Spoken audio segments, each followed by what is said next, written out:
Could it be? With me, your man, Louie T. Welcome to the Draft Prospects 101 series, your guide to some of the biggest and hottest names of the 2022 NFL Draft. We're talking quarterbacks, and this is a guy that I feel like is a forgotten man.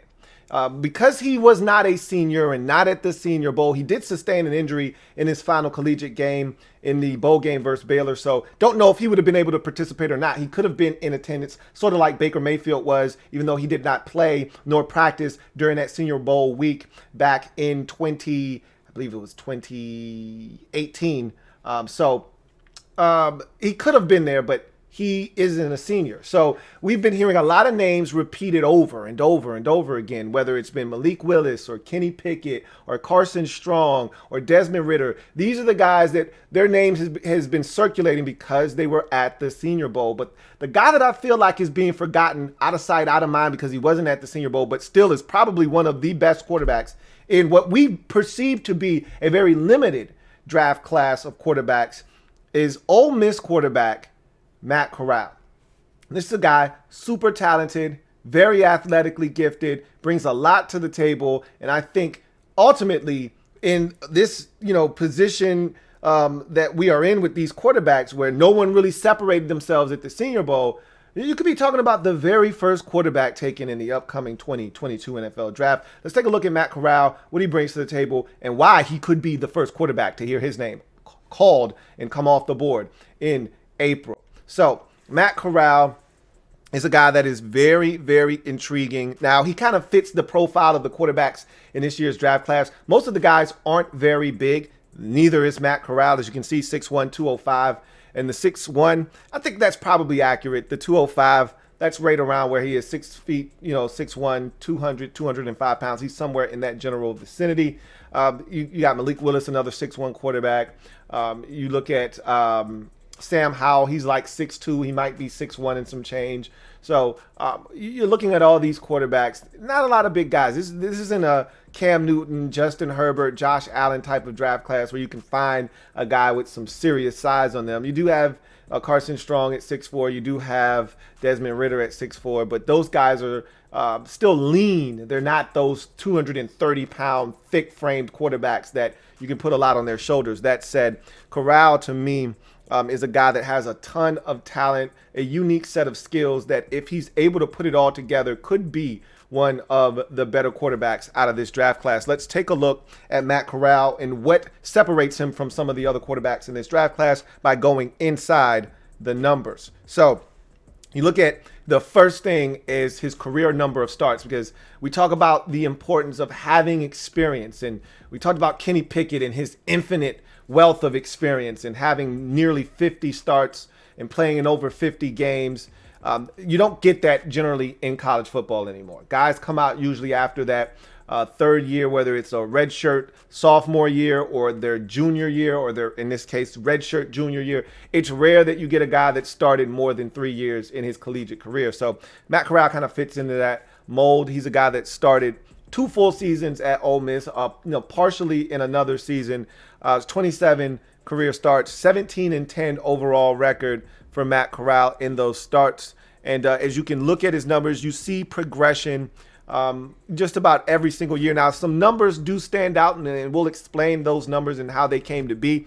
But as you can see, 2018 was his first taste of college football. 2019, however, he did start the first 4 games of the season, sustained an injury, came back off the injury, and no longer had the starting job. So he started 4 games in 19, and then he started the remainder of the games in his career, the other 23. He was the starter for all 10 in 2020. You see, that's the first year that he really took on the full leadership role of being the guy at Ole Miss. And I think that might have also been the same year that he finally got a real offensive mind linked up with him in the ex-Raiders, ex-Tennessee Vol head coach Lane Kiffin. So this is a guy that played in an offense that I think is, not the best in terms of having it transition, but you're seeing more RPOs and things of that nature at the next level.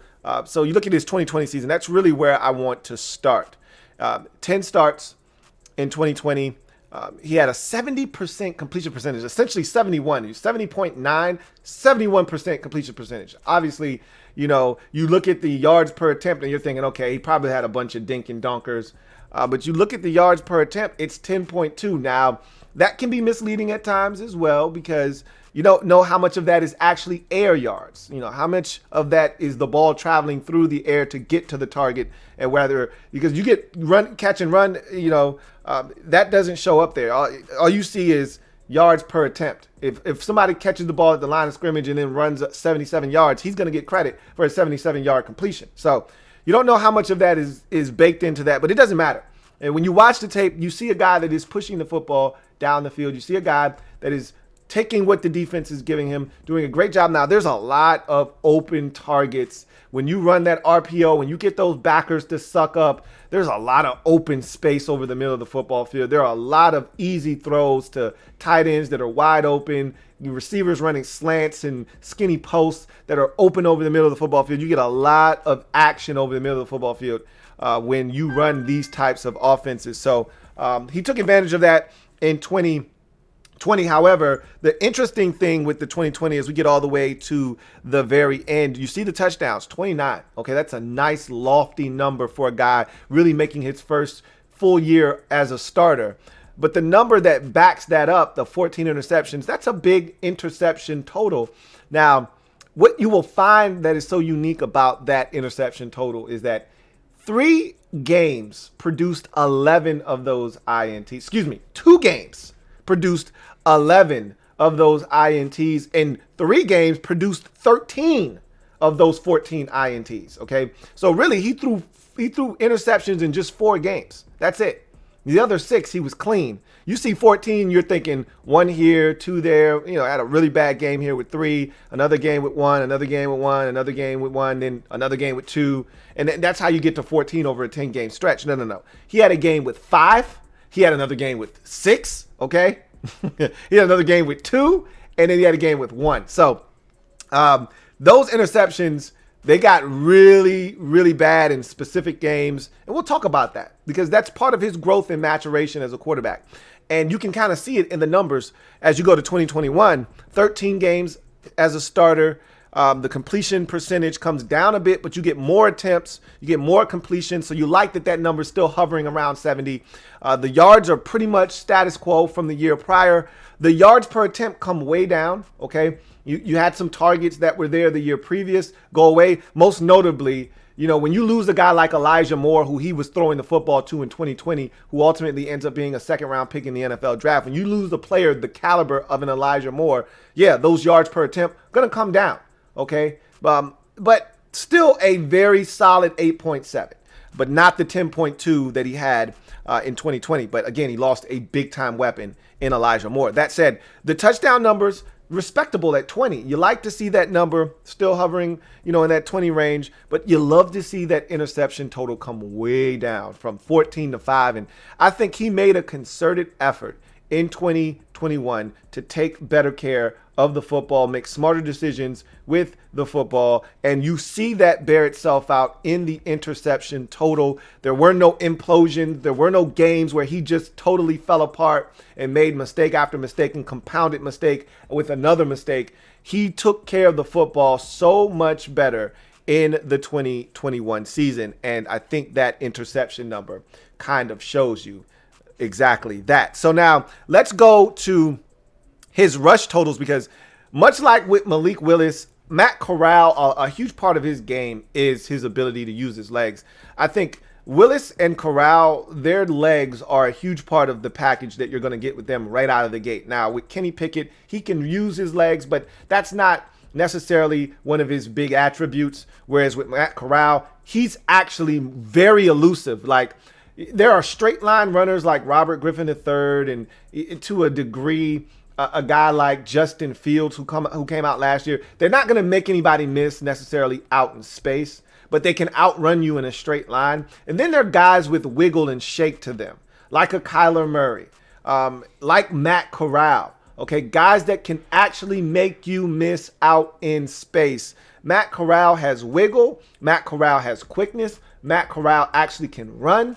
And so I think his legs are a very underrated part of his game, but you can't overlook these numbers. These are big numbers for Matt Corral. And to me, if you're drafting him partly because of his ability to use his legs and what that brings to your offense. So you look at the totals, really you want to start with 2020, similar to with his passing statistics. The first 2 years, kind of hit or miss. But it's year number 3 for Matt Corral, the first of which he was the unquestioned leader and starter of the Ole Miss team in 2020, where those numbers start to spike. 10 games as a starter, 112 attempts, 506 yards, the 4 touchdowns, okay? You see the fumbles, 4 of them, lost 3 of them, not a big deal. 4 fumbles for a quarterback throughout a 10-game stretch. That's not terrible. You would like him to protect the football even more, but that you're not going to really, that's essentially you're talking about less than 1 fumble per game. You're not really too concerned with that.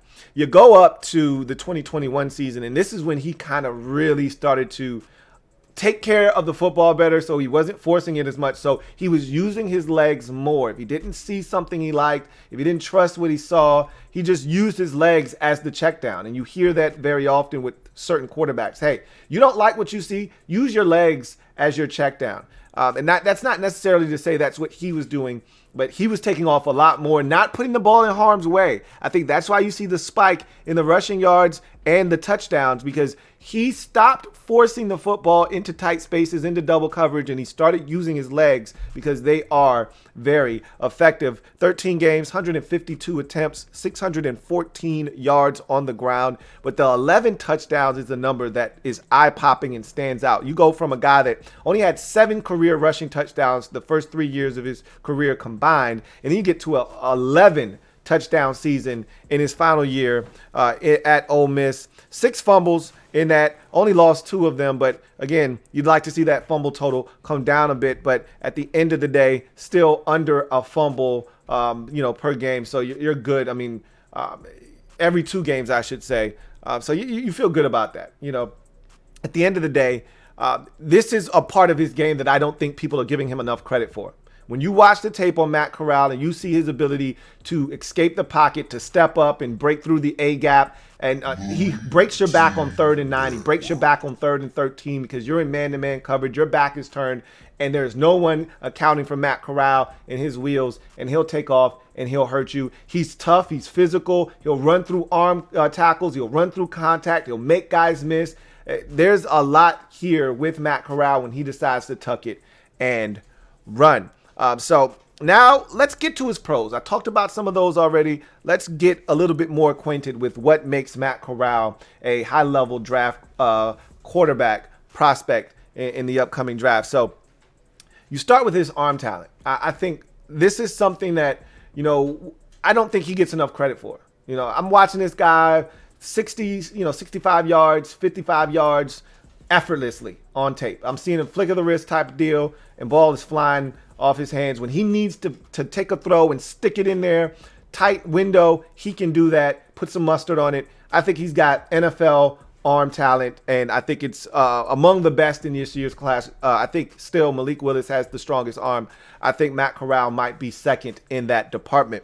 Athleticism, it's off the charts. I think his athleticism is grossly understated, not given enough credit for the athlete that he is. And I think that's the thing that's going to me, elevate him as he gets further along in this process. I think people are going to realize just how good of an athlete Matt Corral is. And I think you start coupling that with his ability to throw the football and some of the attributes that you like about him, and you're hearing all of these leadership qualities and things of that nature. You start putting this package together of arm talent, leadership quality, and now this athleticism that I don't think enough people were talking about. And all of a sudden, you've got a quarterback here that you feel really good about. So his athleticism, to me, it's really good. If we're talking on a scale of 1 to 10, I think his athleticism is 7.5. It's up there. Okay, not enough credit for the ability to run the football and his athleticism. And it's not just straight line speed, as I mentioned. He can make guys miss out in space. as well. Extreme toughness. I've mentioned this already with his run style, that he's physical. You know, I've watched this guy lower the boom on safeties, and I've watched him run through arm tackles. And, you know, this is a guy that's not only physically tough, because he's not the biggest guy in the world. We've talked about this, 6'1", 205. He's not a huge guy, right? But what we also have seen is the mental toughness. I talked about this guy, and I watched these games on tape, and these are games, and I actually like seeing games like this from quarterbacks, because I want to know how you respond when adversity hits. And he had a 6 interception game against Arkansas in 2020. Okay, he had a 5 interception game against LSU in 2020. Both losses, games that they could have won had he played better in. And so I want to know what goes on in your mind. How do you bounce back after a performance like that? And in both cases, he came back, played well, and he even said, I should have been benched in those instances. Lane Kiffin didn't bench him. He went to Matt Corral and said, you're our guy. I'm not benching you. You're the leader of this team. Now take over and show those leadership qualities. And that's why you like to see that mental toughness. How do guys respond to adversity? I don't want the very first time adversity hits to be when you get to the NFL, because then it's too late for me to figure out how you're going to respond to it. We've seen this guy in some adverse situations, and we've seen him come out on the other side a better quarterback because of it. So I think he's physically tough, but I also think he's mentally tough. Short and intermediate accuracy. So I think his short and intermediate accuracy are off the charts. I mean, he's pinpoint, razor sharp accurate in the short to intermediate. I think where you start to see some of the inaccuracies is down the field, and we'll mention that a little bit later on. But the reason this guy was up over 70% in 2020, and the reason he was hovering around 70 again in 2021, is because he's super accurate in the short to intermediate. He generally doesn't miss. You give him a window and an opportunity, Matt Corral is going to put the football on the money. And part of the reason why he's super accurate is because he has soft touch. That's the next pro. A lot of these quarterbacks don't understand how to finesse the football over a linebacker, how to finesse that football over the top of a dropping safety that's a lurker. You've got to be able to put touch on the football when it is required. So many guys want to zing it in there. They want to throw it on a frozen rope. Touch is such an underrated part of playing the quarterback position. If you have that feathery soft touch, you can really do some extraordinary things with the football. When you don't have touch, it's tough for you to make all of the throws, because some throws have to be layered over defenders, and it requires touch. Matt Corral is one of the best I've seen in a while at layering throws and getting it over defenders and putting that feathery soft touch on the football where his guy has a chance and the defender simply does not. Tremendous ball handler. One of my favorite things to watch with Matt Corral is him carry out fakes. And when you're in the gun or you're in the pistol, often you don't get to see quarterbacks turn their back to the defense. But in the case of Matt Corral, there was a lot of play action fake, a lot of him turning his back, a lot of bootlegs, him getting out of the pocket, naked boots where he takes off and runs. And the ball handling with Matt Corral is exceptional. It reminds me of Trey Lance last year coming out of North Dakota State. His ball handling was exceptional. Matt Corral looks like a point guard with extremely dangerous handles that at any point can give you work and have you confused and going in the wrong direction. He will run a fake. He'll fake. He'll play it slow, so you're thinking, okay, he's carrying out a fake because he's moving so slow. But I mean, there takes a level of confidence and a bit of craziness to carry out a fake and then kind of walk away casually, even though you still have the football, because if that guy notices you have the football, you're dead meat. And you don't know what they're falling for or not falling for because your back is turned to the defense, yet he pulls it off so effortlessly. His fakes are eloquent, they're deceptive, and they're top-notch. He's an excellent ball handler and a guy that I think will fit really well in offenses that want to get to the outside on the perimeter. He does a really good job of doing that. Pocket climber. Not enough guys manipulate the pocket at a high level, okay? Guys know how to drop back and continue to gain depth as they try to find a receiver, and that can get you into trouble if you don't have a strong arm especially. Guys know how to maneuver sideways, okay? A lot of times you'll see a guy maybe step sideways, maybe backpedal a bit to create a little bit more time in the pocket. But rarely do you see guys at the collegiate level manipulate the pocket well from a backwards forwards, but mostly moving up in the pocket, because a lot of times you get some pressure off the edge. The collapse in the middle isn't there. So there's a pocket there, a cup, if you will, to step up into and deliver the football. And a lot of guys don't utilize that. And that's why you see a lot of sacks in college, because they don't move up in the pocket. Matt Corral climbs the pocket so well. It's a beautiful thing to watch. And so that's something that he does consistently. And he doesn't just do it to throw the football. He'll climb the pocket, look, pump, and then he'll take off. Or he'll climb the pocket, see that the A gap is vacated, and he'll take off. So he's dangerous in a multitude of ways. One thing that I think teams will do is to make sure that he can't escape up the A gap. There's a lot of escaping up the A gap for Matt Corral. I think that's something that NFL teams will try to take away from him and make him do something else. But he did it quite a bit at the collegiate level and at a very high level at that. He's a playmaker. He's a guy that extend plays with his legs, and he's not always looking to run. He's looking to throw the football first and foremost. But if an opportunity presents itself for him to take off, he will. He's a guy that can make things happen with his arm in the red zone as well as his legs, which takes us to our next pro. Red zone dual threat. He's one of those guys that can and will hurt you with his legs. We talked about the 11 rush touchdowns in 2021. So he's a guy that can not only hurt you with his arm, and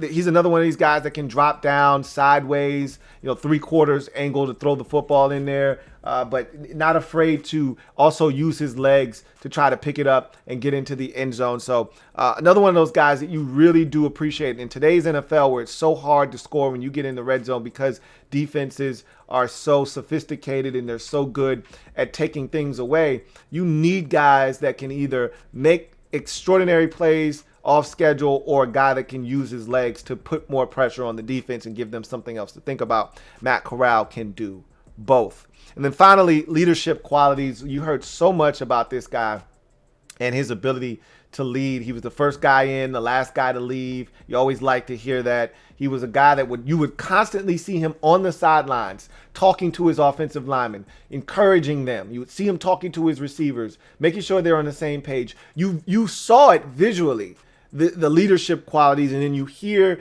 guys like Lane Kiffin talk about his leadership qualities and how hard he works and how he's the hardest worker on the team, and he works tirelessly to make sure guys are on the same page. And you just see those things, you hear it too, and it just makes you feel like this is a guy that can definitely lead a room full of grown men. So I think that's another attribute that you love to hear when talking about a quarterback. So now you get to the things that will give you pause about Matt Corral and maybe even selecting him as a first or in the first as a quarterback in this year's draft class. And the first thing is his size. Look, I'm not going to spend too much time on it, but we all know it. Everyone's looking for Justin Herbert. Everyone's looking for a Josh Allen type. Everyone's looking for the big, hulking figure at the quarterback position. They don't grow on trees. Okay. And for every one of those guys, there's probably 5 or 6 more guys that are either shorter or slighter of frame. And Corral is a little bit of both. He's shorter and he's slighter of frame. So the size is an issue because, I can't tell you how many games I watched where Matt Corral got up slow or he had to leave the game temporarily. He always seemed to come back, but he had to leave the game temporarily, whether it's an ankle. Usually it wasn't for anything because of his, necessarily his size, but, plenty of times he had to leave ball games because he took a wallop or he fell awkwardly or whatever the case may be. And a lot of that has to do with size. It really does. Next con is the thing that I worry about the most. Deep ball consistency and decision making. So I think one of the things that was maddening watching him on film was the inconsistency with his deep ball. He'd have 10 deep balls that you'd watch and chart, and of the 10, there'd be 5 completions. Okay, first of all, you would like to hit that deep ball at a higher clip, especially when you're seeing how open some of these guys are, right? So let's say he threw 10, he completed 5 of them. All right, and of the 5, let's not make it seem like, oh my God, that's 50%. That's not bad, because it's not bad. But out of the 5, 4 were wide open. Like if you miss this, you feel bad. Okay, so Of the other 5 that were missed, he could have hit 3 of them. Or 2 of them, you're like, dude, why did you even throw that? Okay. A lot of times when he gets into trouble, when you see those interception totals start to climb, it's because he's throwing into double coverage. And that's where the decision making piece comes into play. I can't tell you how many times I watched Matt Corral throw it into double coverage. Like he didn't see the safety, lurking over the top, or he just didn't care. He got his guy one-on-one. He had predetermined in his mind, hey, we got a shot, drawn up here. I'm going to take it. Whatever the case may be, I thought he did a much better job of that in 2021. That's why the interception totals came down. He didn't take as many risks. He didn't make as many poor decisions with the football. That said, in 2020, against Arkansas when he threw 6, he could have thrown 8 or 9 in that game. I mean, literally 3 interceptions were dropped. He could have thrown 9 interceptions in that game very easily. So, of the 14 in 2020, I'd say 8 of them were, in double coverage down the field, where it's like, dude, what are you doing? Like, he's literally throwing up punts. You're like, you can't do that in double coverage. There's a safety waiting for you, and you're just throwing it right to him, And so I think that is something that he has to clean up, and I think he did partially clean that up. There were still some throws in 2021 that were into double coverage. You say, come on, man, you can't do that. But I think he's getting better in that regard. But still, it's something that you do see and you do worry about. Hero ball mentality is the next con. Especially in 2020. And again, this is why you feel good about Corral. He's trending in the right direction. He cleaned up a lot of this in 2021, but still, there's this hero ball mentality that you get from Matt Corral. Like, okay, I'm going to do it myself.